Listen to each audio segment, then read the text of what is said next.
जमात उलमा हिंद के रहनुमा मौलाना महमूद मदनी ने असम में हुकूमत की तरफ से बैरूनी शहरियों के नाम पर चलाई जा रही मुहिम पर तशवीश का इजहार किया है।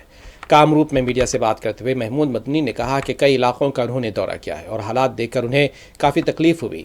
उन्होंने बताया कि जिस तरह की कार्रवाइयाँ की जा रही हैं वो बात से तशवीश है। मज़हब के नाम पर इस तरह से बेदखली का अमल नहीं होना चाहिए। महमूद मदनी ने यह भी कहा कि इक़्तिदार के लिए लोगों के बीच इंतशार पैदा किया जा रहा है। स्टेट में इविक्शन का काम हो रहा है, बहुत जगहों पे होता है, लेकिन यहां के जिस तरह किया जा रहा है, मैं गया था कल बहुत सारे इलाकों में, तो जिस तरह किया जा रहा है इसको देखकर दुखी होना, मुझे लगता है आप लोग भी अगर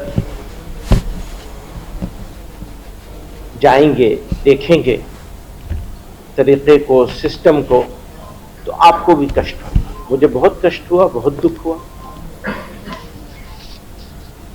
और खास तौर से इसलिए